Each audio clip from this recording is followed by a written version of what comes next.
Inilunsad ng City Library ng Baguio City ang isang proyekto para mahikayat ang mga residente at dayuhang turista na magbasa at sulitin ang mga aktibidad ng Silidaklatan.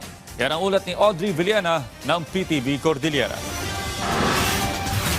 Alok ng Baguio City Library ang Baguio Learning Passport, isang personal booklet na humihikayat sa mga residente para mag-aral sa pamamagitan ng pagbabasa. Mapabata o nakakatanda, maaaring makakuha ng learning passport bilang suporta sa paniniwalang ang pag-aaral ay panghabang buhay. Ang learning passport ay patunay na dumalo ang isang residente sa aktibidad na isinasagawa ng City Library. Why not in a form of a passport na lang wherein they can record the kung ano yung mga activities na na-attend nila, and then in each activity we will stamp. May 4 na baitang ang learning passport. Kung makadalo ang passport holder sa 5 aktibidad ng BCPL, makakamit niya ang Learning Explorer. Community leader naman kung makadalo ng 10 aktibidad. Knowledge builder sakaling nakadalo ng 20 aktibidad. At lifelong learning champion kung makadalo ng 40 library activities.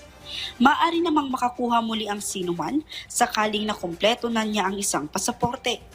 Ayon sa namumuno sa library, simple lamang ang proseso. Magrehistro sa library, kunin ang booklet, makibahagi sa mga learning activities at mangolekta ng mga stamps bilang patunay sa pakikibahagi. In a way that they learn, and it's also having fun.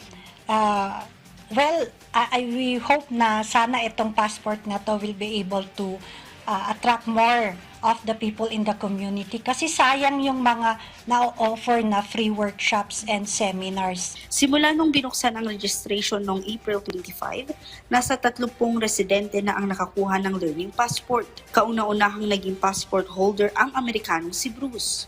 The passport that we have for traveling has real value in the world. I think this is a very good idea, and I hope that I can get many stamps. I would like to participate either by helping or learning or listening or participating. That would be my goal. Idinagdag pa niyang sa pamamagitan ng kanyang pakikibahagi sa aktibidad ng Baguio City Library, madadagdagan ang kanyang kaalaman sa komunidad ng Baguio City. Audrey Villena para sa Pambansang TV sa Bagong Pilipinas.